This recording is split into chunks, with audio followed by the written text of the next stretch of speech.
Ok. Llamados. Entonces, haciendo un breve resumen de lo que habíamos visto anteriormente, habíamos pasado acerca de la majestad de Dios. ¿Se acuerdan? En la primera clase habíamos visto acerca de la majestad de Dios a través de los atributos de Dios, ¿cierto? Cómo poder estudiar, o más que estudiar, profundizar la majestad de Dios a través de sus atributos, ¿cierto? Siento como un resumen bien resumido, para poder a través de eso estudiar la adoración, y después pasamos por la adoración en el Antiguo Testamento, primero qué es lo que es adoración, luego la adoración en el Antiguo Testamento, donde tuve un invitado, ¿se acuerdan? Y hoy día vamos a ver la adoración en el Nuevo Testamento, ¿ya? ¿Se acuerdan que cuando vino el invitado les habló acerca de cómo era la distribución antes, del lugar santo, el lugar santísimo, etcétera, etcétera, etcétera? ¿Se acuerdan de eso? Más o menos, un poquito. Sí. Ya, ok. Hoy día vamos a hablar de la adoración descrita en el Nuevo Testamento, y para eso la vamos a dividir, ya, desde Jesús, que es nuestro máximo exponente de la adoración en el Nuevo Testamento, la adoración en espíritu y en verdad, y la oración celestial encontrada en Apocalipsis 4. Pero esta las vamos a dividir. Hoy día vamos a ver las primeras dos, y la tercera es la que les voy a subir. ¿Ya? Ok. Entonces, vamos a partir hablando aquí. Comenzamos. Ay, espérenme un poquito aquí que se me fue esta cosa.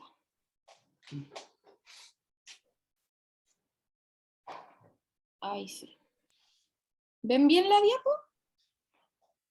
Sí. Ya. Ok. Entonces, como hemos ya ido analizando en las clases anteriores, la adoración, ¿cierto? Ya sabemos que no es una acción, primero, que nazca de nuestro corazón, ¿cierto? Sino que es la respuesta de un corazón que está rendido, que entiende la majestuosidad y la grandeza de Dios. Nosotros, ¿cierto?, nos unimos a algo que ya está, que nace en el corazón de Dios, nosotros nos unimos a eso.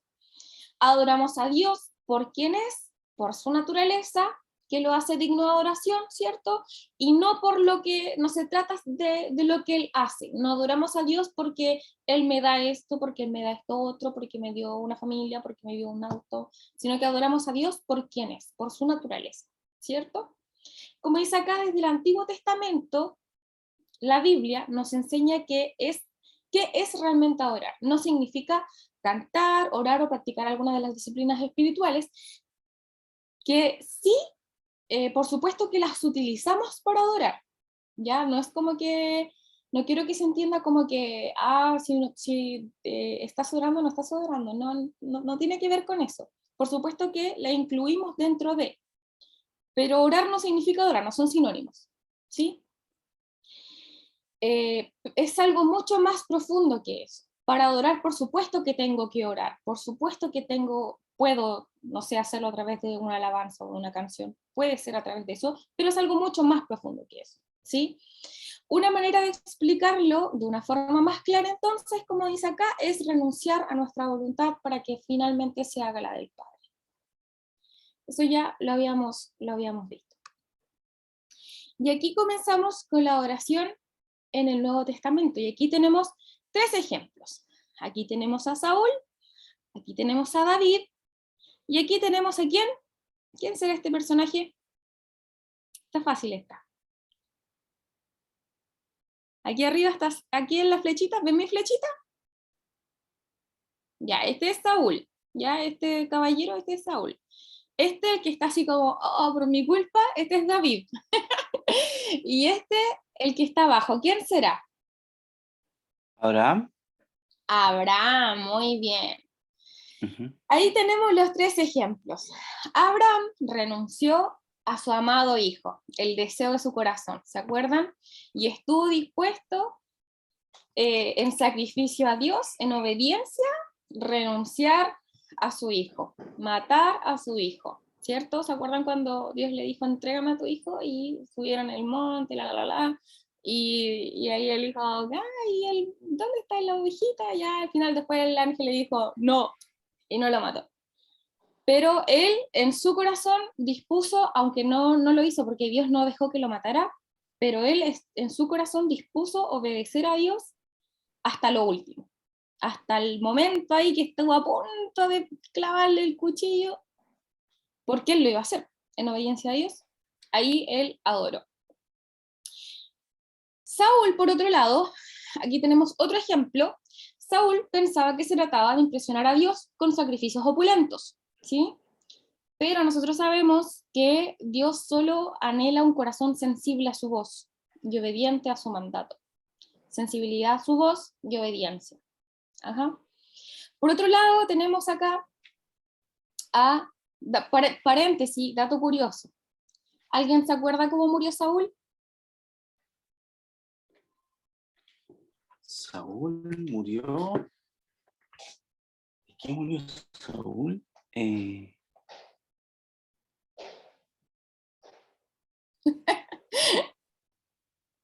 ¿Murió en una guerra? No. Sí, pero no lo mataron. Fue triste la muerte de Saúl.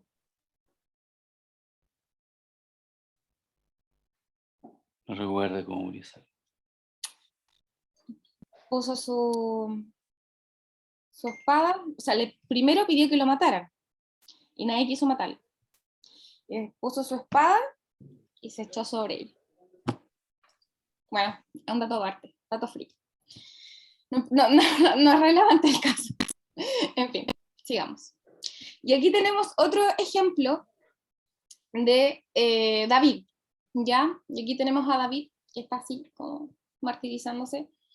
David entendía que se trata de ceder el control de nuestra vida, ¿ya? En medio del pecado que pudo cometer, él entendía que ante la soberanía de su amado, nada podía hacer, y solo se rendía en sumisión ante él.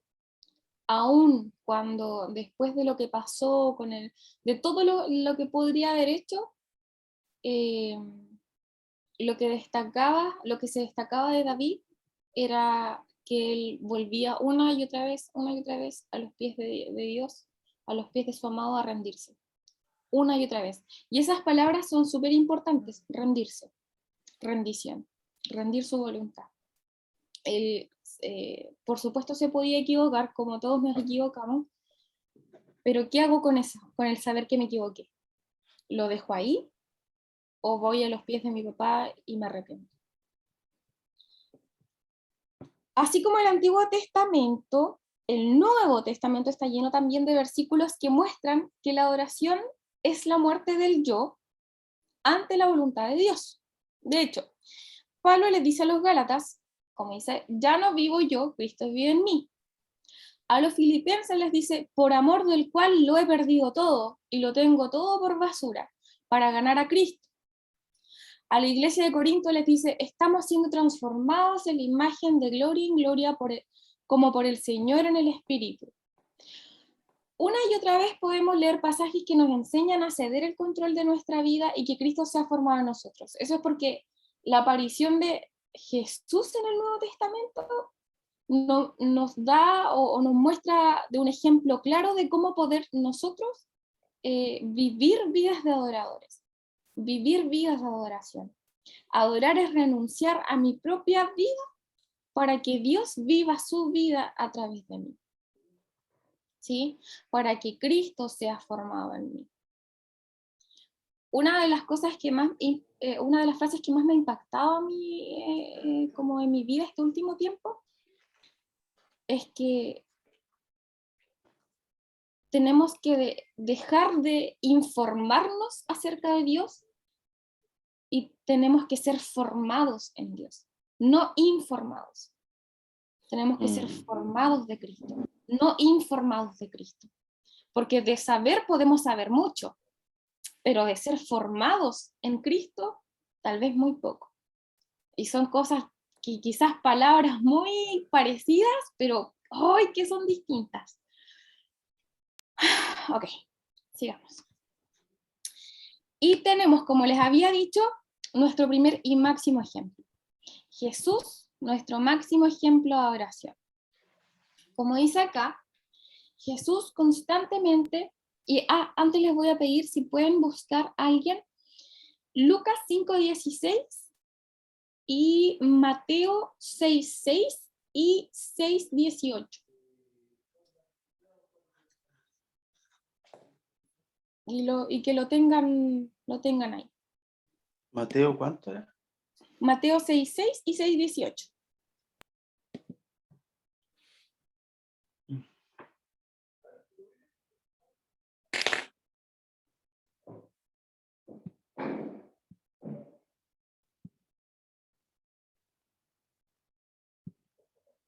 Ujú.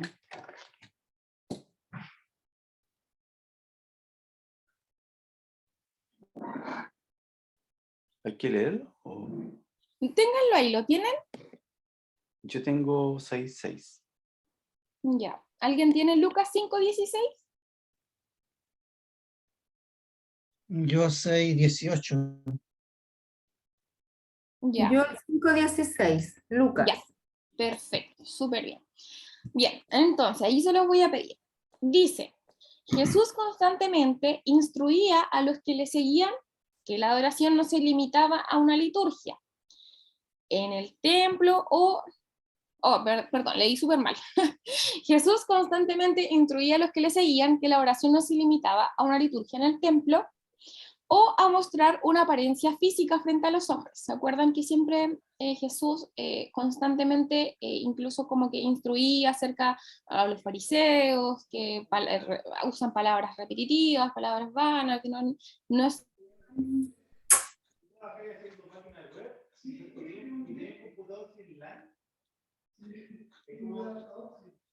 Es como que dice unificar control e implementación de...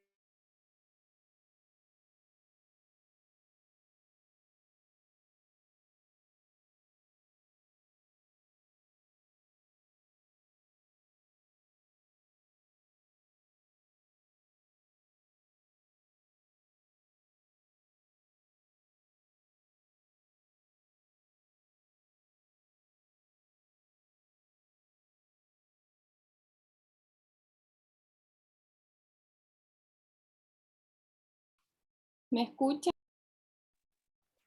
Ahora sí. A veces, un comentario, no es que algo te haga corte, sino que una de las fases puede que esté muy cargada. Tienes algún enchufe muy cargado, o sea, ahí está un poco desequilibrada la distribución de las corrientes. Puede ser, puede Sí. ser. A veces no es corte, sino que es desequilibrio de carga. Ya. Ya. O Para sea, que no no se... sé, yo tengo esto nomás. A ver, ¿se ve? Tengo eso enchufado. Pero igual vivo con mis papás, entonces quizá ahí tienen enchufadas más cosas. Ya. ¿Me escuchan? ¿Sí? ¿Todo bien? Sí. Todo bien. Ya. Uy, qué bueno, disculpe. Ya. Estábamos entonces, Jesús, nuestro máximo ejemplo de adoración, y estábamos, en que Jesús constantemente nos instruía, ¿cierto? En que la adoración no se limitaba a una liturgia o a mostrar una apariencia física frente a los hombres, y tú cuando ayunes, no lo hagas como los hipócritas como que estaban con todas sus caras así como que es evidente que ayunaron y que están como que, oh, pobrecito de mí, que estoy ayunando, no sé qué, sino que tú enciérrate en tu pieza y hazlo como, que solamente lo sepas tú y el Señor lo que están haciendo. ¿Ya? Jesús amaba la intimidad. Dice acá, frecuentemente se apartaba de la multitud para estar a solas con el Padre. Ahora sí, Evelyn creo que tenía Lucas 5:16. Sí. Por favor. Ya dice, así que Jesús muchas veces se alejaba al desierto para orar. Así es, ahí lo respalda, ¿cierto? Se alejaba, se apartaba de la multitud, se alejaba al desierto incluso para estar solito con el Señor, y se alejaba para estar en intimidad con el Señor. Y así también enseñaba a otras personas, a sus discípulos en este caso, a que también lo hicieran. a que también le enseñaba la importancia del lugar secreto del encuentro con el Padre. Ahí podrían respaldarlo con Mateo 6:6 y 6:18. Mateo 6:6. 6:6. Mateo 6:6. Pero tú cuando ores, entra en tu aposento y cuando hayas cerrado la puerta, ora a tu Padre que está en secreto y tu Padre que ve en lo secreto te recompensará. Gracias, muchas gracias. Ujú. Mateo 6:18. Así nadie se dará cuenta de que estás ayunando, excepto tu Padre, quien sabe lo que haces en privado, y tu Padre, quien todo lo ve, te recompensará. Así es. O sea, no solo él se apartaba para ir solito y se apartaba al desierto o a otros lugares para estar solo, sino que enseñaba a los demás, enseñaba a los discípulos, enseñaba a quien le escuchara, a que ellos también lo hicieran. Jesús instaba a los demás y les enseñaba a que ellos también se fueran en intimidad con el Señor. De aquí tenemos, cuando hablamos de Jesús, tenemos 3 puntos importantes que recalcar. El primero, aparte, ¿cierto?, del que hablamos recién, es la voluntad del que me envió. Jesús siempre se refiere a la que él nunca hablaba por sí solo, sino que siempre hablaba de que hablaba desde la voluntad del que le enviaba, desde la voluntad de su Padre. Es hermoso ver, y en este caso yo lo destaco, porque Jesús siendo Dios, se hizo hombre y nos dejó ejemplo de una vida de adoración en todo sentido. Dice acá, a pesar de su esencia divina, una y otra vez, dice que no viene a cumplir su voluntad, sino la de su Padre quien lo envió.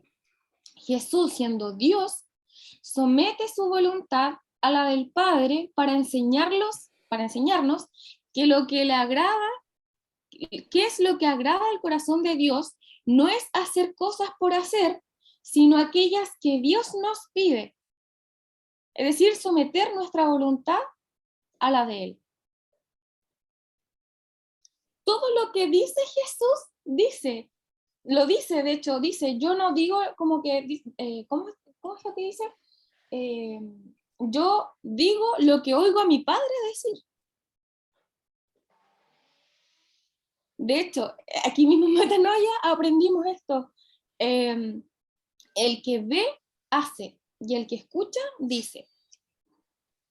El que ve al Padre, hace. El que escucha, dice, que es lo mismo que hacía Jesús. Y es cuático, porque uno como que cuando empieza a descubrir este mundo de la adoración, bueno, no es un mundo, pero cuando empezamos a descubrir esto de la adoración, nos empezamos a dar cuenta de que en realidad todo está conectado a la adoración. Y que vemos que sí es una vida, que sí existe la vida de adoración, pero que no es un estilo de vida, es la muerte misma, es la muerte al yo mismo. Y lo vemos en el ejemplo vivo de Jesús, de que Jesús no hacía las cosas por hacer, de que todo lo que Jesús decía es lo que hacía ver a su Padre. Todo lo que Jesús decía es lo que oía decir a su Padre. Si alguien puede leer Juan 5:30 y Juan 6:38. Juan 5:30. Yo no puedo hacer nada por mi propia cuenta. Juzgo según Dios me indica. Por lo tanto, mi juicio es justo, porque llevo a cabo la voluntad del que me envió y no la mía. Llevo a cabo la voluntad del que me envió y no la mía. Cuático. ¿Quién puede decir eso hoy? Tenemos que decirlo y lo podemos decir. Juan 6:38, ¿alguien lo tiene? Juan 6.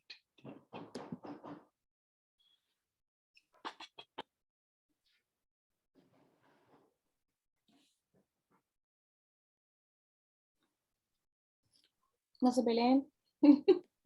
Sí, y aquí lo estoy buscando. Pues he descendido del cielo para hacer la voluntad de Dios, que me envió, no para hacer mi propia voluntad. Es más fuerte todavía, fuertísimo. Yo aquí tengo otra versión, Reina Valera 1960. ¿Por qué he descendido del cielo? Porque he descendido del cielo no para hacer mi voluntad, sino la voluntad del que me envió. O sea, dice literal, yo descendí del cielo no para hacer mi voluntad, sino para hacer la que... Yo vine para acá, no para hacer lo que yo quería, sino para hacer lo que Dios quería. Eso en simples palabras. Yo vine a hacer lo que mi papá quería. Eso como en simples palabras. Yo descendí del cielo no para hacer mi voluntad, sino la voluntad del que me envió. Jesús la tenía súper clarita. Eso es una vida de adoración. Punto número 2. El lugar del quebranto. Y esto está súper entrelazado a la voluntad, al ceder la voluntad del que me envió. Dice, Lucas 22:42 dice así, Padre, si quieres, no me hagas beber de este trago amargo, pero no se cumpla mi voluntad, sino la tuya. ¿Se acuerdan dónde fue esto? ¿Se acuerdan en qué momento fue? En Getsemaní. En el huerto de Getsemaní. Antes de ser apresado, antes de todo lo que pasó. Aquí comenzó todo. Bueno, comenzó de antes, pero aquí ya murió ya. Cuando dice, Sí. Padre, si quieres, si es posible, dicen otras versiones, pasa de mí esta copa. Si es posible, no me hagas beber de este trago amargo, pero no se cumpla mi voluntad sino la tuya. Si es posible, pasa de mí esta copa, pero que no se haga lo que yo quiero, dice otra versión, sino que se cumpla tu voluntad. Y esto a mí me quiebra por completo, porque Jesús Eso. sabía lo que le esperaba. Perdón, ¿qué iba a decir? Háblenos. Es que él sudó sangre en ese momento. Qué fuerte. Sí. Exactamente. Tal Y cual. Y hay aquí algo. Perdón, discúlpame, pero quería comentar no, que dile nomás, dale. más allá de ese momento que él, en el fondo, él sabía perfectamente lo que venía y se estaba preparando, ¿no? Orando. Y siempre me ha causado, me ha llamado profundamente la atención y me ha dado como pena de que él le pidió 3 veces a los que les pidió que le acompañaran, porque no fueron todos, fueron 3, Pedro, y no recuerdo quién más, Juan, no sé, fueron 3. Y él les pidió que velasen y que orasen. Y no sé, pues las 3 veces se quedaron dormidos. Las 3 veces se quedaron dormidos, en un momento crucial para él. Y entonces, Sí. increíble cómo él manejó todo eso, o sea, no solamente él se Sí, estaba preparando para lo que venía, sino que además veía la debilidad de su escogido. exacto. Y la Claro, soledad que debe haber sentido, la soledad, claro. porque pidió que lo acompañaran, pidió que velaran con él y se quedaron dormidos. Y cuando los fue a ver y les dijo, como les pedí que velaran, Sí, y se fue de nuevo a hablar con su padre, dice como con dolor, con angustia, bueno, ¿Quién, Yo, quién yo más que también, él podría? yo Diga, sí, también por favor. veo esta parte de Lucas 22:42 como la parte más humana de Jesús, como la parte más cercana a toda la humanidad, porque nos hace sentir claramente de que él era hombre, pero a la vez Dios, pero era una parte tan íntima, tan sensible que todos podemos percibir la parte humana de Jesús en este texto, en esta frase, en esto que pasó aquí, porque es súper fuerte, te hace sentir como cuando tú sientes un dolor por algo que has perdido muy grande o por algo que tú sabes que se va a ir y no sé, pues, un familiar muy querido que uno sabe que está en un estado muy delicado y que se va a ir y que tú sabes que es algo que va a pasar. Entonces, súper, súper fuerte, súper sensible la frase.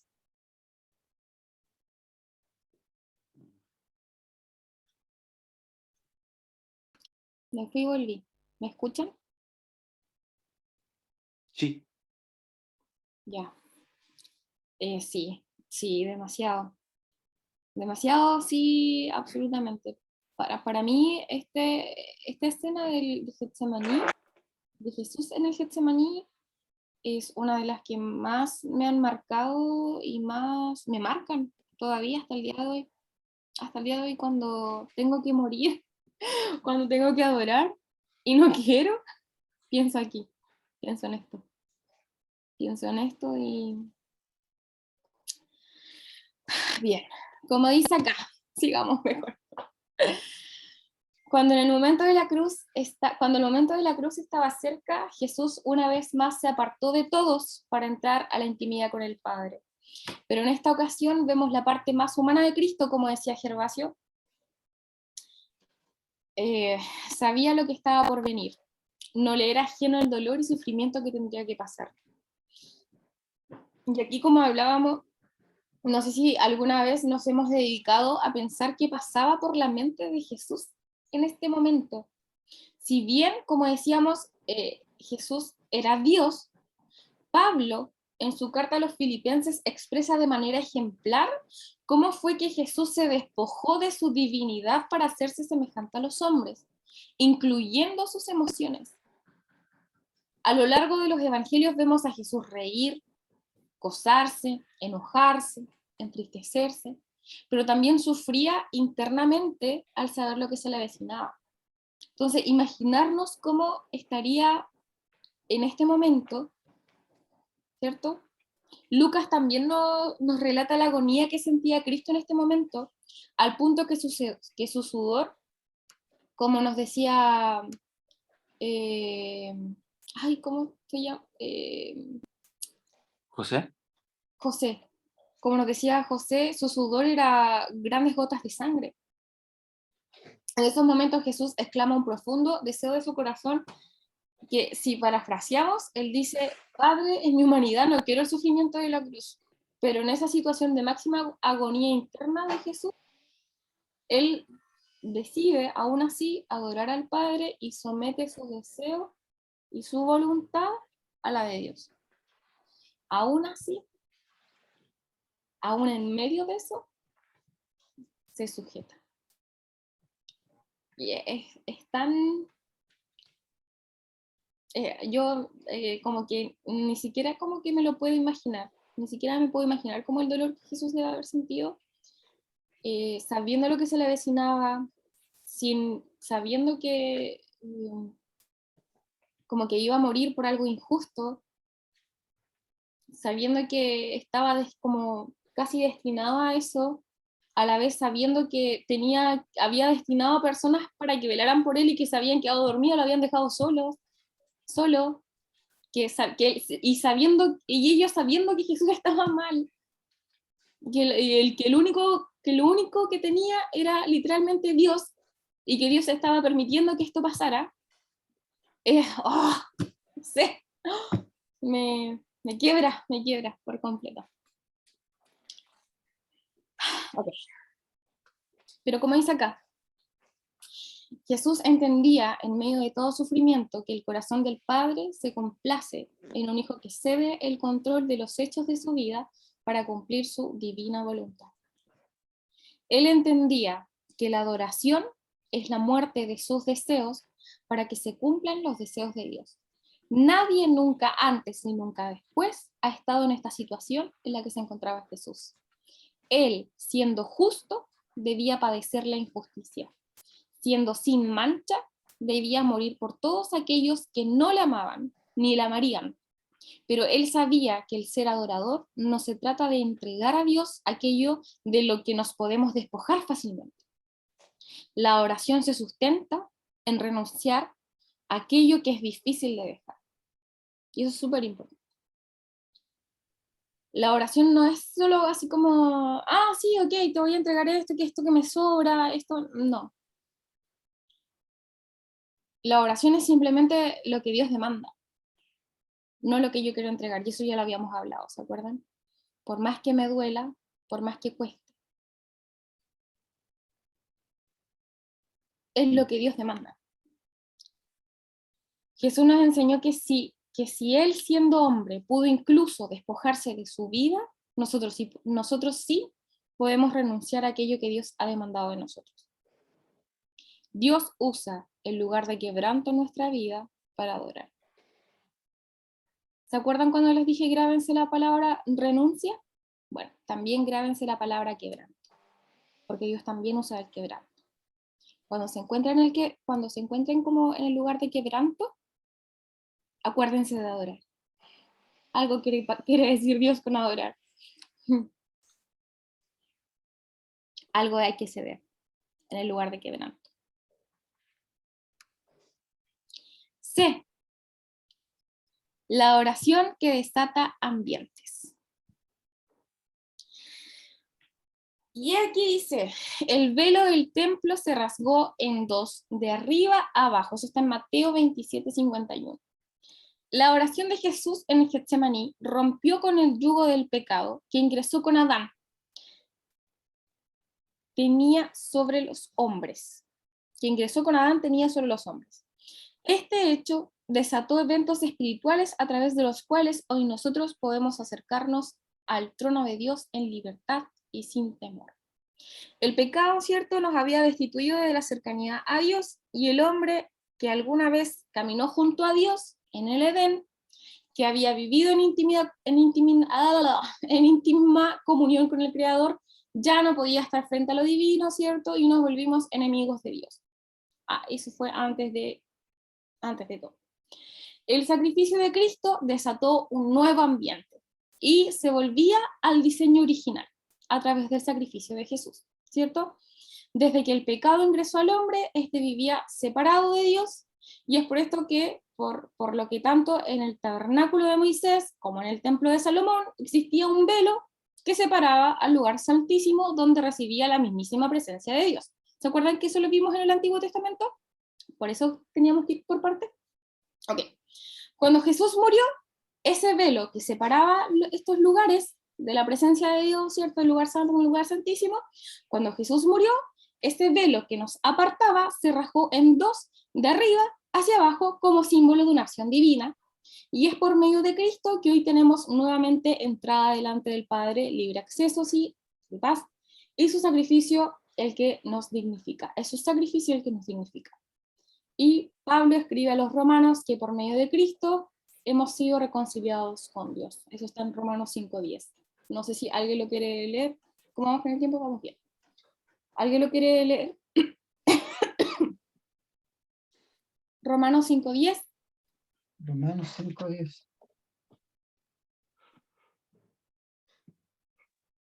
Romanos 5:10. Porque si cuando éramos enemigos fuimos reconciliados con Dios por la muerte de su Hijo, mucho más, habiendo sido reconciliados, seremos salvos por su vida.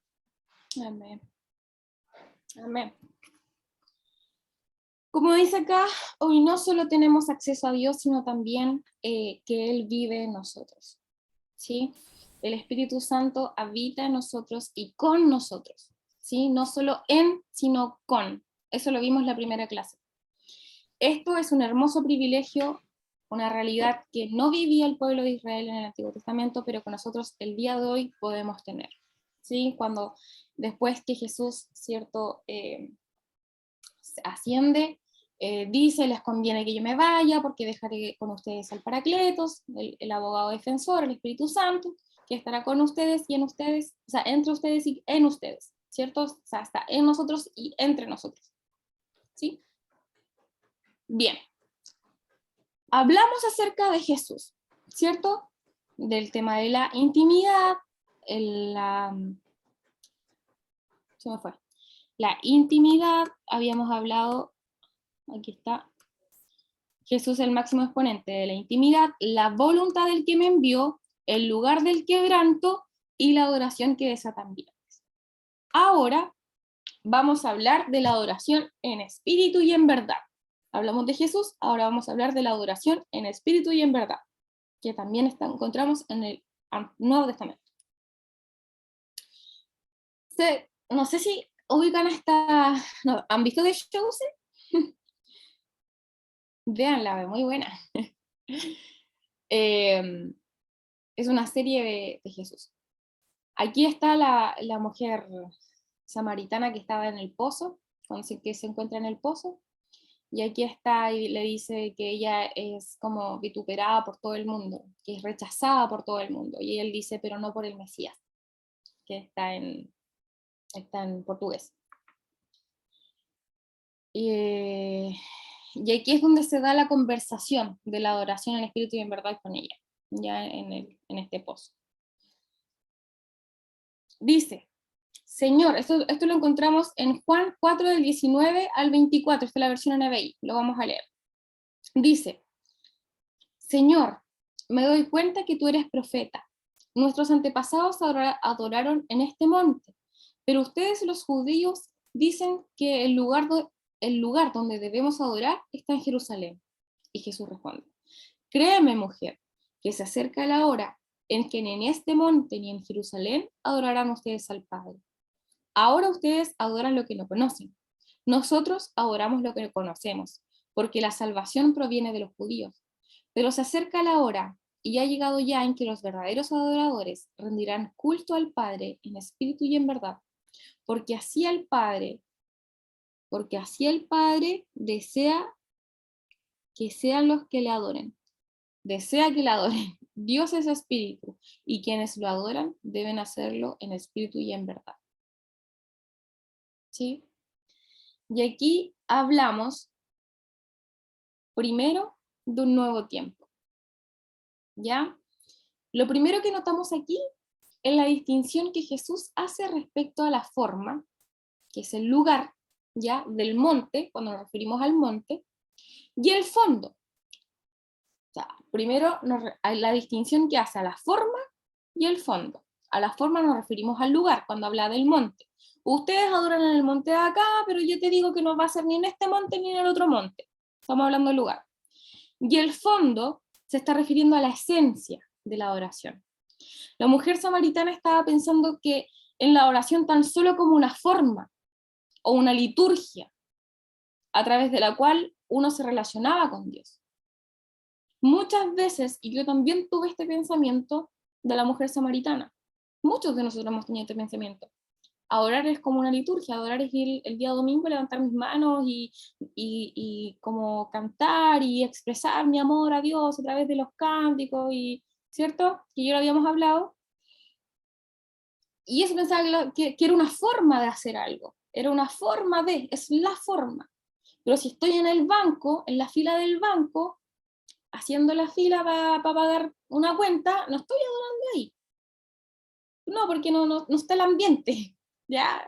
¿Se entiende la diferencia? Como que, como no puedo hacer eso, en realidad no estoy adorando ahí, ¿se entiende? Que es una forma equívoca de pensar. Entonces, la mujer samaritana estaba pensando que la oración era como eso, como una forma o una liturgia a través de la cual uno se relaciona con Dios. Entonces, como que pensaba que solamente se podía hacer en la iglesia y no en la fila del banco, por ejemplo. Los samaritanos, por otro lado, creían que se tenía que hacer en el monte Gerizim, que era el verdadero lugar donde se podía adorar, ya que la bendición del Señor estaba puesta sobre ese lugar, luego de que el pueblo de Israel tomó posesión de la tierra prometida. Eso está en Deuteronomio 11:29, ya por si lo quieren buscar. Sin embargo, Jesús necesitaba desestructurar su percepción limitada de lo que era la adoración para llevar su atención más allá de la forma, ¿sí? Más allá mira, esto no se trata solamente de levantar las manos cuando está el ambiente, ¿sí? Y le dice, créeme mujer, que se acerca la hora en que ni en este monte, ni en Jerusalén, ni en el monte Gerizim, ni en Jerusalén, adorarán ustedes al Padre. Es decir, ustedes son libres para adorarles, libres para conocerle como Él es. Ya no hay más no están sujetos a un templo físico para conocerle, no están sujetos a un templo físico para adorarle, no están sujetos a sacrificios de animales, ya no están más separados por un velo, ya están cara a cara, si el velo ya se partió. ¿Se entiende? Hoy día nosotros estamos cara a cara, el velo ya se partió. Y aquí está. Los verdaderos adoradores rendirán culto al Padre en espíritu y en verdad, porque así el Padre busca que le adoren, que sean.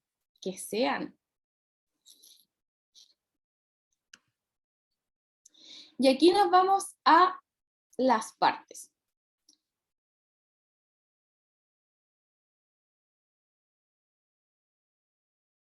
Adoración en espíritu.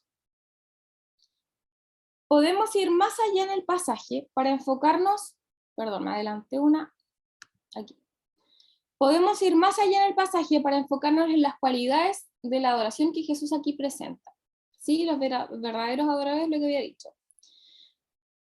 Los verdaderos adoradores rendirán culto al Padre en espíritu y en verdad, porque así quiere el Padre que le adoren. Dios es espíritu, y quienes lo adoran en espíritu deben hacerlo en espíritu y en verdad. Aquí tuve un problema de redacción, ¿ya?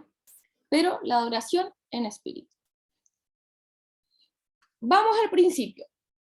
En el principio, Génesis 1, del 1 al 2, está aquí, no se preocupen en buscarlo.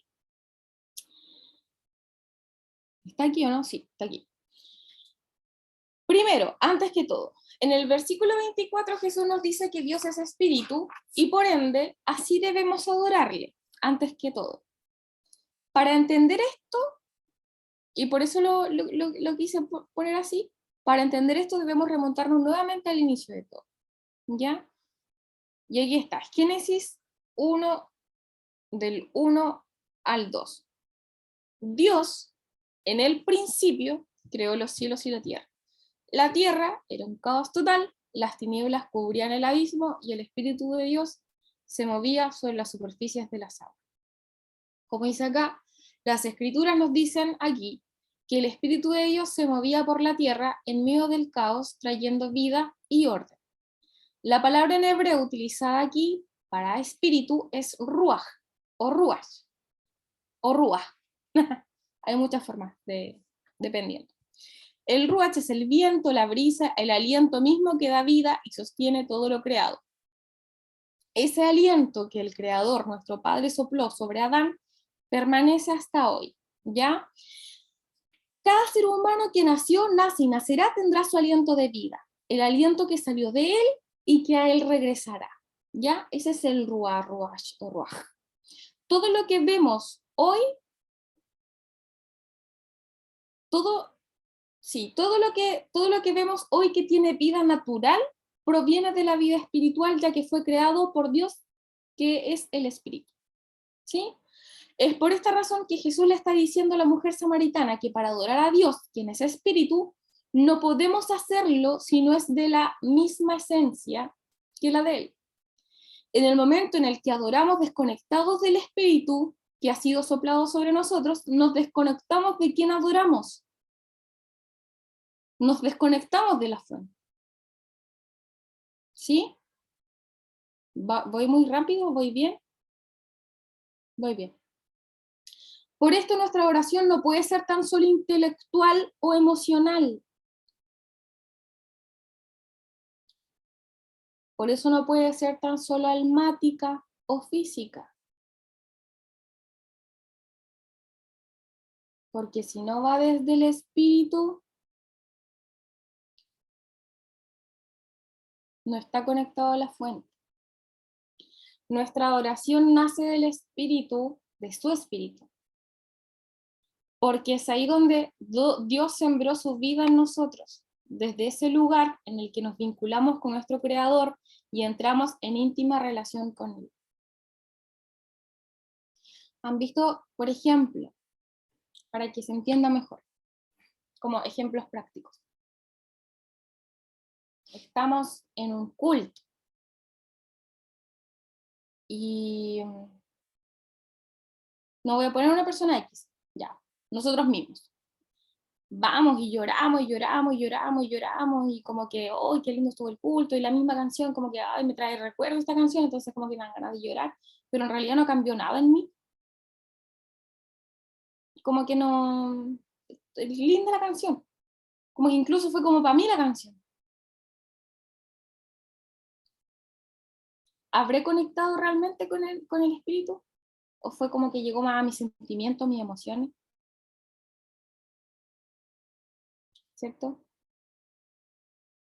Incluso han cachado que de repente, oh, perdón, han notado que de repente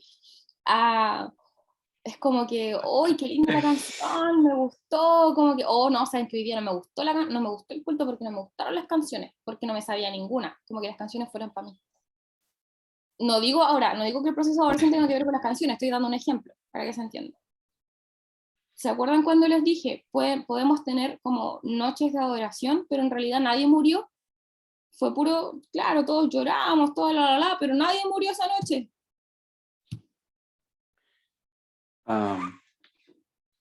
En un rato fue duro, lo último que ha estado hablando fue como duro.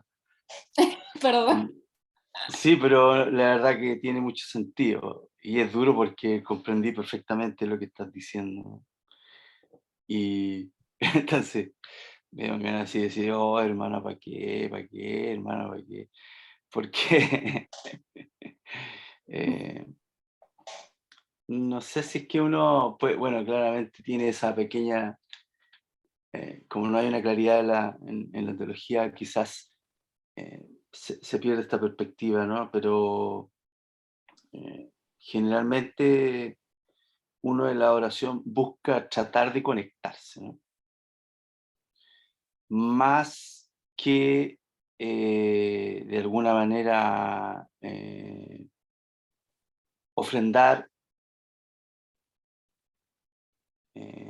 esa muerte que en el fondo es vida. No vamos con esa actitud de ofrendar, sino que más con una actitud de ir a pedir, a buscar, qué sé yo, llenar el estanque para aguantar la semana. Y entonces se pierde esa perspectiva de, como hizo Cristo en el Getsemaní, ¿no? Él supo que su muerte era, y lo que iba a obtener a partir de ahí era mucho mayor de que si él, por ejemplo, hubiera seguido su ministerio en vida, en ningún caso iba a lograr esa dimensión. Entonces, no sé si fue aquí que hablamos, que la iglesia está como está porque hemos muerto poco. No sé dónde hablamos eso. Puede ser. Ahora, lo que sí no quiero que se entienda, por favor, en que solamente tenemos que preocuparnos como del espíritu, porque Dios nos hizo tripartitos, donde, No, donde no, somos cuerpo, alma y espíritu, y los tres nos claramente. sujetamos, ¿cierto? Los tres son importantes, Sí, ¿cierto? sí. Solo quiero decir como que basta que los tres funcionen y no solamente que llegue solo como hasta el alma y sin participar del espíritu, a eso me refiero. No, no, perfectamente. No, claramente, claramente. Y muchas veces nos cuesta entender que las emociones están diseñadas para mostrarnos algo en nosotros.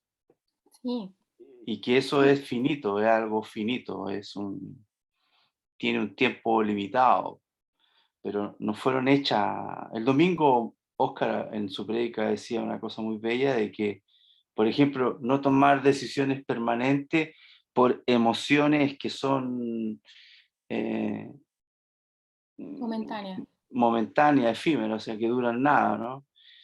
Y no sé, pues, de alguna manera, en algunos momentos de nuestra formación, nos vamos quedando, no comprendemos un poco esta lógica o esta forma, o esta manera de vivir, que es que las emociones fueron dadas para mostrarnos ciertos aspectos y que a partir de ahí nosotros desarrolláramos esto de ir ofrendando vida a Cristo, ¿no? Dejamos pasar de largo, por ejemplo, tenemos demonizado el enojo, y el enojo es algo maravilloso porque nos está hablando algo de nosotros mismos, ¿no? Exacto. Sí, Nos no, muestra algo, si tú te detienes, cambias la marcha y te quedas en neutro, parafraseando un vehículo, ¿no? Y te quedas ahí en neutro con el motor andando, y dice, a ver, ¿qué pasó aquí? ¿Por qué lo que el hermano me dijo me molestó tanto? Si él, ¿de qué me estaba hablando? ¿Y qué fue lo que me molestó? Y escudriñar ello, hasta descubrir qué es lo que ese enojo me quiere mostrar.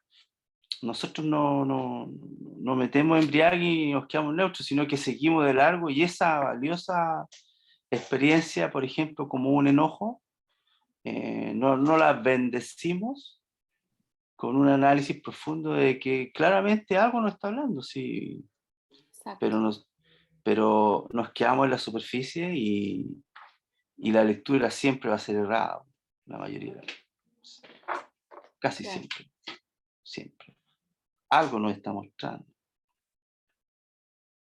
Entonces, el enojo es muy bello desde ese punto de vista, ¿no es cierto? Sí, por supuesto. Es una tremenda herramienta, pero no metemos embriague, no nos detenemos un rato y nos tiramos a la cuneta para decir, a ver qué pasó acá. Y claro, y si uno desarrollara esa práctica, eh, comprenderíamos francamente qué es lo que tenemos que ofrendar a Cristo para poder seguir creciendo. Entonces, concuerdo contigo, porque son emociones, son justamente para ello. Pero por alguna razón, mi pueblo, mi raza, porque creo que la mayoría tiene esto, las emociones las convertimos en algo permanente. Y vaya que deforma la realidad. Sí, eso último, sí. O sea, bueno, todo, pero sobre todo eso de que nos quedamos mucho, mire, en un diplomado que tuve que hacer de coaching, de coaching comunicativo, técnica vocal, nos enseñaron mucho a trabajar con las emociones. Yo era bien torpe con mis emociones, a mí me costaba mucho discriminar mis emociones, porque yo no sabía que existían tantas emociones. Yo discriminaba el enojo, la felicidad, la vergüenza, la pena. Para mí no existían más emociones que esas. Entonces, de repente, yo soy era como bien torpe con mis emociones, entonces de repente, yo no sé, pues, tuve que empezar a analizarme y me mostraron así un montón de emociones que uno puede pasar como en un segundo, como 3 emociones en un segundo. Y yo así como, y en todo un día podemos pasar como por 1000 emociones. Y el tema es saber, primero escucharse, eh, y saber darse a escuchar en esa emoción. Es como, igual es como un tema. Y es saber como, ok, ¿por qué me siento de esta forma? ¿Esta emoción es positiva para mí? ¿Es negativa para mí? ¿Qué me hizo sentirme de esta forma? ¿Puedo cambiar algo a través de esta emoción? ¿Qué puedo hacer para modificar? Y es el medio como, en la media cosa como para discriminar la emoción y toda la talla. Ahora, bueno, esto igual se como que se iban como harto por el tema como humanista. Ahí como que hay que ser bien, eh, Como yo tenía que estar como bien ahí, esto no me gusta, esto como Claro. que, ya, pero sí me ayudó mucho a yo poder discriminar con mis emociones. De repente yo decía como, ya, siento una mezcla entre, no sé, pena y enojo. Estoy frustrada. Y como que me iba a mi papelito, esto es frustración, estoy frustrada. Así, porque era muy torpe con mis emociones. Pero sí me ayudaba a entender un poquito como a conocerme, a autoconocerme, Sí. porque es importante. En mi experiencia, yo quería comentar que ha sido mis tribulaciones las que me han llevado a tener los mejores espacios conmigo mismo. Últimamente como que he aprendido mucho a querer estar conmigo yo mismo, ¿no? No sé, es como un poco enredoso, pero eh, estar con uno mismo, que es como una especie de noviazgo, ¿no? Entre tu alma y tu espíritu. Es un momento muy precioso en estos aspectos, porque como estás solo, eh, es un diálogo obligado que tienes que encarar, porque uno elige honrar al Señor, y ese temor a Dios te hace quedarte ahí y decir, bueno, esto no es malo, esto es bueno, honremos al Señor. Y, y esa actitud hace mucho a que ese diálogo aparezca y poder tener esta perspectiva de la claridad de que por qué ciertas cosas te llevan a un terreno y, y por qué no esa misma situación, por ejemplo, si es que ya la has detectado, desenvolverte de una manera que refleje el carácter de Cristo, por ejemplo, ¿no? Entonces, eh, la tribulación tiene, o tu desierto tiene esa belleza hermosa al final, ¿no? Que puede ser muy compleja, pero te desafía a querer a conocer tu emoción Sí, y a que te hable de ti. Y esa conversa con ese feedback es muy profunda y vaya que que uno adquiere una dimensión muy bella a la hora, después de, en unas circunstancias similares, cómo manejarte, y cómo sentir que está Cristo en tu vida. De verdad que es muy bello. qué lindo, José. Agradezco mucho la confianza y el espacio que se dio para poder comentarnos esto. Muchas gracias. Muy agradecido por el espacio de poder comentarnos esto. A ti, que nos está hablando de estas cosas también, ¿no? A ti. Bien. Volviendo entonces un poquito, muchas gracias por el espacio, agradeciendo esto también. Qué importante, ¿eh? Qué importante el tema de las emociones y consagrar nuestras emociones también, consagrar todo, bueno, nuestra vida completa, ¿cierto? Junto con nuestras emociones al señorío y al gobierno de Cristo. Bien, entonces, haciendo un recuento, estábamos ya. Es por eso entonces que Jesús le dice a la mujer samaritana que para adorar a Dios, quien es espíritu, no podemos hacerlo sino desde su misma esencia, desde el espíritu, ¿cierto? Nuestra oración no puede ser tan solo intelectual o emocional, ni tan solo física, sino son todas en uno. Nuestra oración nace del espíritu porque es ahí donde Dios sembró ruaj, nos sembró vida en nosotros. Desde ese lugar es que nos vinculamos con nuestro Creador y entramos en íntima relación con Él. Vamos al siguiente. El regalo del cielo. Pero les digo la verdad, dice, les conviene que me vaya, porque si no lo hago, el Consolador, o el Paracletos, el abogado defensor, como dice en otras partes, no vendrá a ustedes, en cambio, si me voy, se los enviaré a ustedes. Eso está en Juan 16:7, versión de Bella. Aquí vemos al maestro prometiéndole a sus discípulos que luego de que él muriera y resucitara, recibirían el regalo más increíble que ellos jamás podrían imaginar, que es el Consolador, el Espíritu Santo. El Espíritu del Dios viviente. Ahora pues, si avanzamos al capítulo 20, observaremos que parte del relato de la aparición de Jesús a sus discípulos dice algo así. Ahí está el Juan 20 del 21 al 22 en NTV. Una vez más les dijo, la paz sea con ustedes. Como el Padre me envió a mí, así yo los envío a ustedes. Entonces sopló sobre ellos y les dijo, reciban el Espíritu Santo. Aquí la palabra utilizada en griego para espíritu no es ruach, es neuma.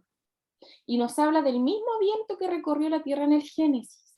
El mismo ruach, o el mismo ruach, de Dios que dio la vida a lo creado. El mismo. ¿Ya? Jesús cumplió su promesa y sopló sobre sus discípulos su aliento, su neuma, siendo ellos los primeros en recibir el regalo del Espíritu. Más adelante dice aquí, Disculpa, lo cual no significa necesariamente que los discípulos no entendieran que lo que era el Espíritu de Jesús en ese momento. claro, no, ¿Mm? no es que tuviera la Porque eso revelación en el instante, no. claro, porque eso Todo esto. fue como, por decirlo en términos actuales, un bonus track que le dio Jesús a ellos, entregándole. Claro, le dio una visceral y le dijo, he aquí el soplo, el nuevo Más. soplo para ustedes. Exacto, Entonces, tal cual, tal cual. Mm. Muchas gracias, Gervasio. Sí, exactamente. Sí. Ay, se me cayó esto. Ay. ¿Me escuchan bien? ¿Sí, todo bien? Ya. Más adelante dice, en el libro de Hechos, capítulo 2, vemos el increíble relato de la llegada del Espíritu Santo en el día de Pentecostés.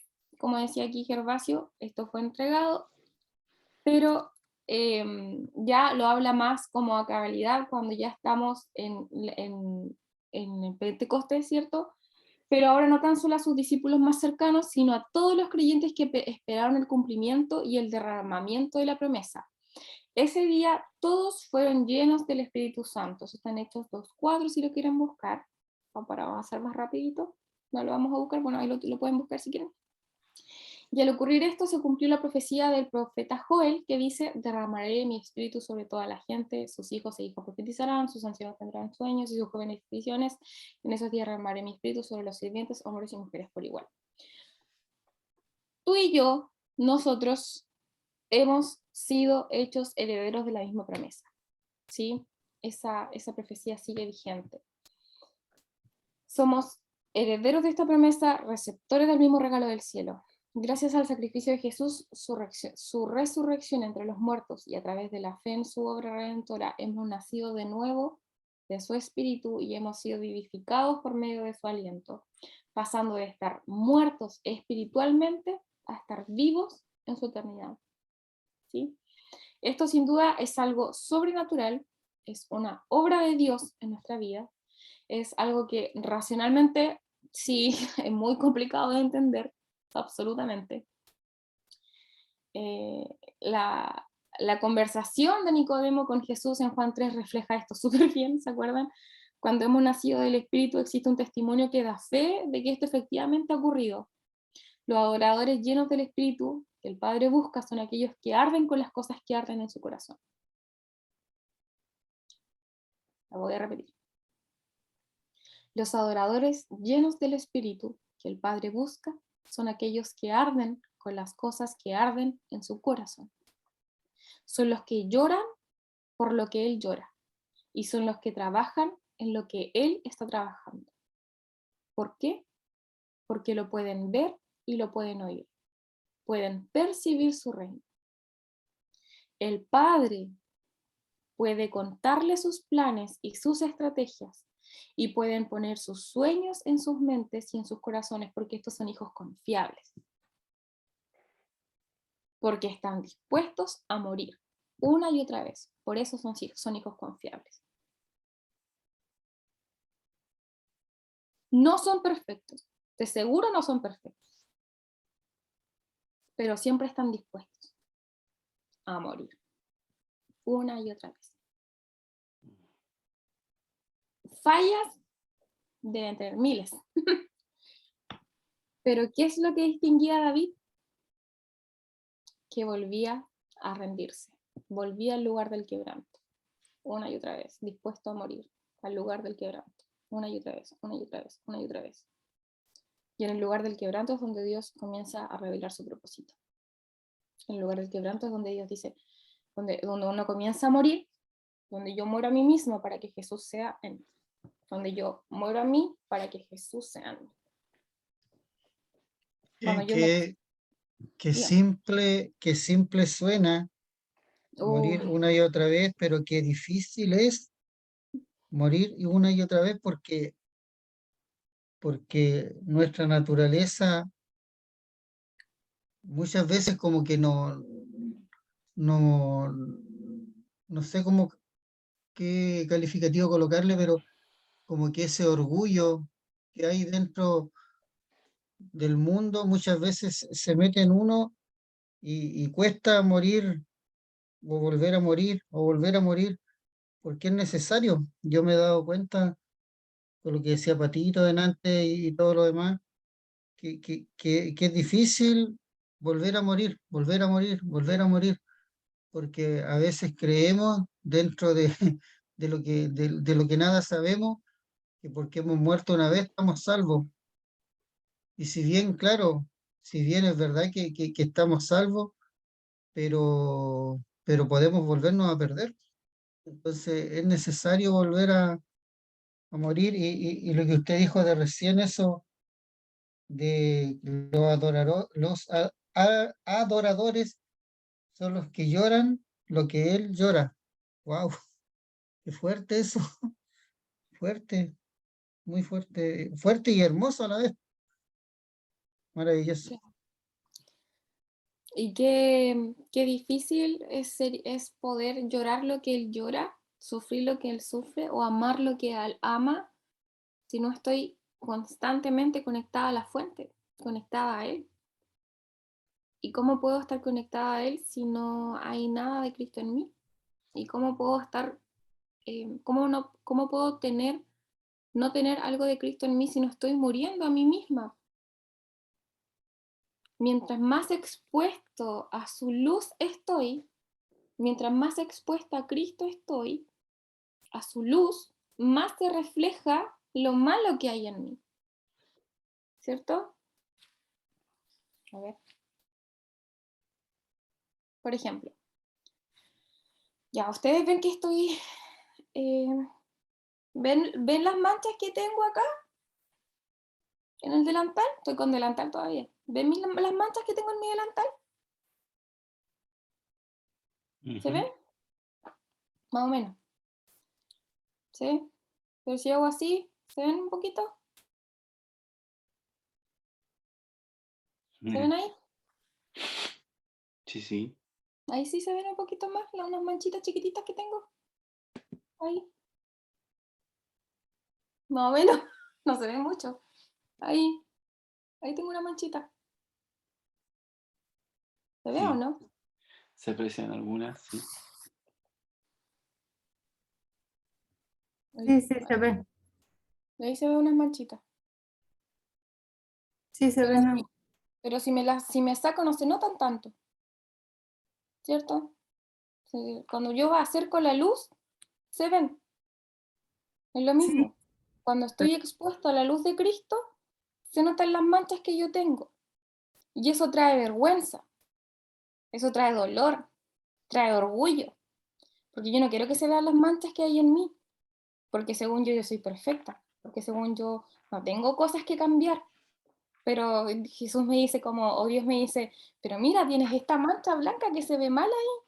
Déjame cambiártela para yo renovarte eso, para yo llenarlo de mí. Entonces, ¿qué tengo que hacer yo?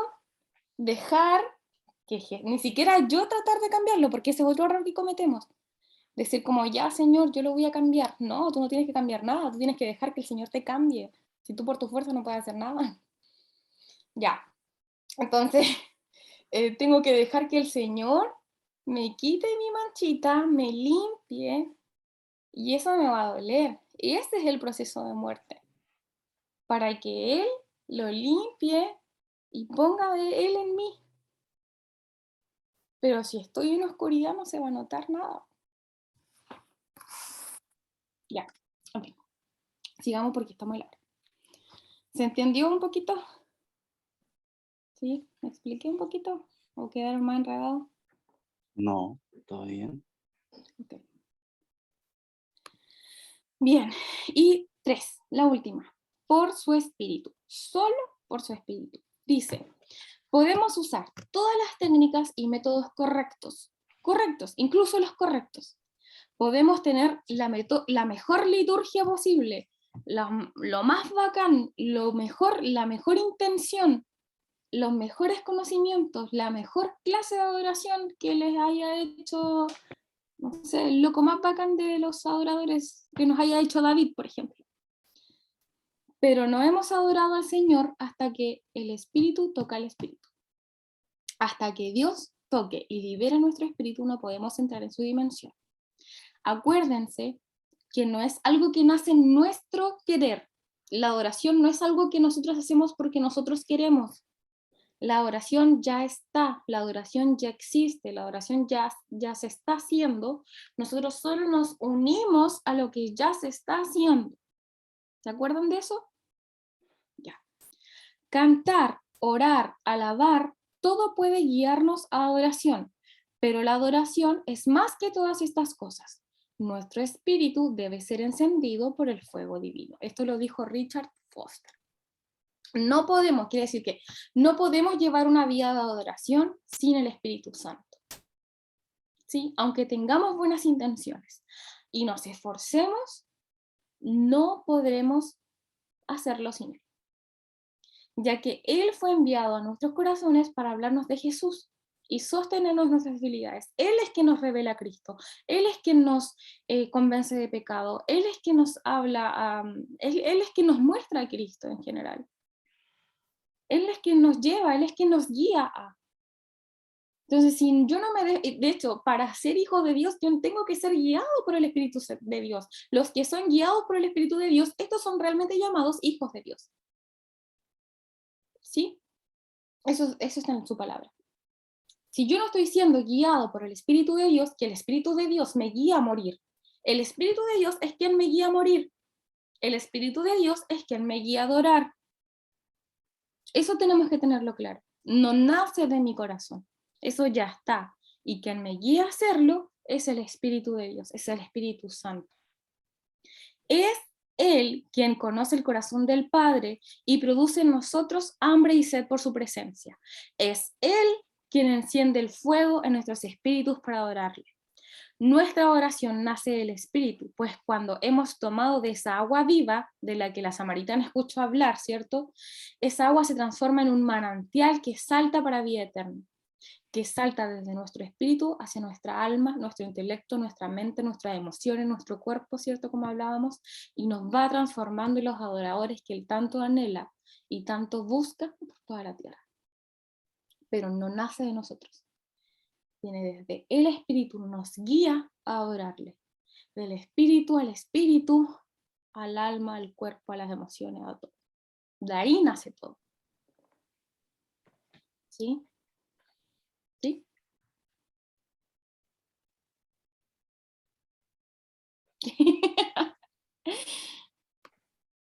Y antes de finalizar, quería dejarles una canción que quería que escucharan.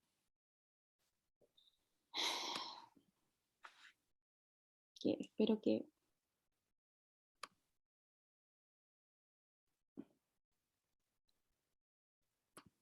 Creo que la pueden escuchar, que no es largo.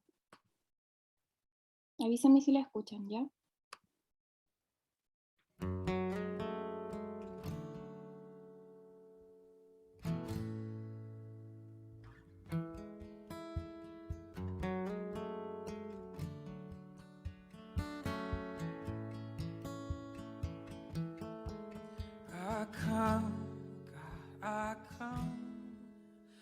Return to the Lord, the one who's broken, the one who's torn me apart.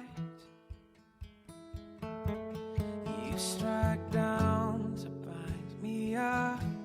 You say you do it all in love, that I might know you in your suffering. And though you slay me, yet I will praise you. Though you take from me, I will bless your name.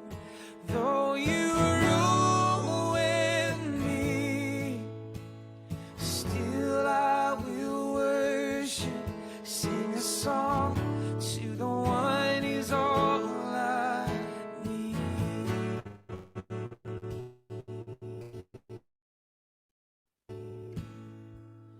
My heart and flesh may fade, the earth below give way, but with my eyes, I'll see the Lord. Lifted high on that day, behold the Lamb that was slain, and I'll know that every tear was worth it all. And though you slay me, yet I will praise you. Though you take from me, I will bless your name. Though you ruin me, still I will worship, sing a song to the one who's all I need.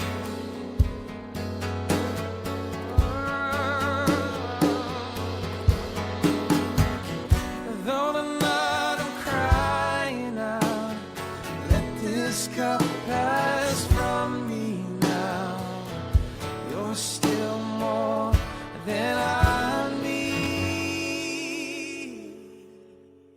You're enough for me. You're enough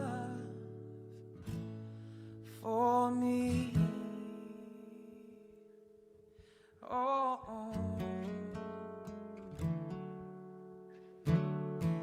Not only is all your affliction momentary, not only is all your affliction light in comparison to eternity and the glory there, but all of it is totally meaningful. Every millisecond of your pain from the fallen nature or fallen man, every millisecond of your misery in the path of obedience is producing a peculiar glory you will get because of that. I don't care if it was cancer or criticism. I don't care if it was slander or sickness. It wasn't meaningless. It's doing something. It's not meaningless. Of course you can't see what it's doing. Don't look to what is seen. When your mom dies, when your kid dies, when you got cancer at 40, when a car careens into the sidewalk and takes her out, don't say, it's meaningless. It's not. It's working for you an eternal weight of glory. Therefore, do not lose heart, but take these truths and day by day focus on them. Preach them to yourself every morning. Get alone with God and preach His word into your mind until your heart sings with confidence that you are new and cared for. though you slay me, yet I will praise you. Though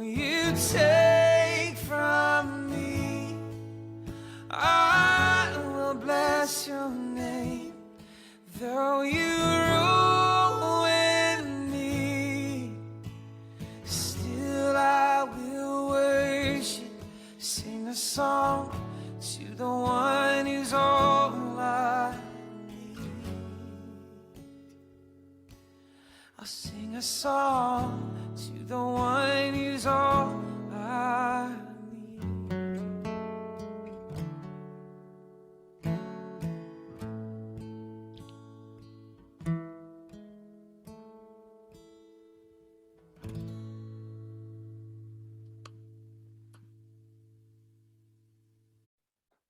Ok. Bella canción. Ok. Aunque me Hermosa mates, canción. aún he de alabarte. Aunque me humilles, yo bendeciré tu nombre. Sí, aunque dice, si es posible, pasa de mí esta copa, aún así yo sé que tú eres suficiente para mí. Vamos a orar. Oremos un poquito. Padre, Sí. Démosle. Padre, que lo que hoy hemos hablado, Señor, que lo que hoy tú has hablado, siga siendo una verdad, Señor, en nosotros. Que, como decíamos, no sea una información, Señor, sino que tú nos formes a través de esto. No sea información, sino que tú formes tu corazón en nuestro corazón a través de la adoración, Señor. Tú formes el corazón adorador que tú quieres ver en nosotros, que te podamos adorar en espíritu y en verdad. Y como dice la canción, que aunque nos mates, podamos aún así declarar que tú vales más, Señor, que nuestra vida. Que estamos dispuestos a pagar el precio de morir una y otra vez. Que estamos dispuestos a todo, Señor, por ti. Gracias, Padre, por hoy día poder estar compartiendo con los hermanos, Señor, por estar compartiendo con ellos esto tan hermoso, Señor, que tú tenías para compartirnos hoy. Gracias por darnos tu amor inmerecido y gracias por poder amarte y por darnos las posibilidades, Señor, de poder morir a ti.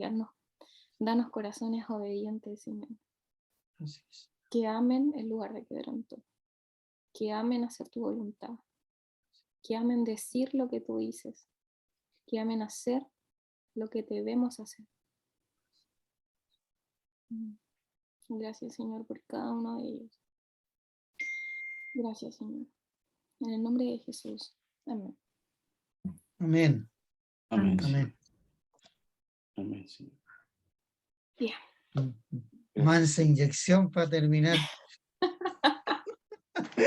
Esto, esto es como sangre, digamos, como inyectarse algo a las venas, tiro así, pero wow, maravilloso. Tremendo. Anoté aquí lo mismo que estaba diciendo usted en todo caso. Aunque me mates, aún te alabaré. Wow. Porque es necesario morir y nacer de nuevo. Entonces, aunque me mates, aún te alabaré. Wow. Grandioso, maravilloso. Así que bueno, hemos terminado por hoy, pero hemos comenzado hoy día. Comencemos, digamos, en este mismo sentir. Por supuesto están en libertad ahora, pero si quiere ir a decirle algo al Señor, está en libertad para seguir ahí hablándole. Nosotros estamos listos por ahora. Lo que sí tenía que decirles era que hay tareas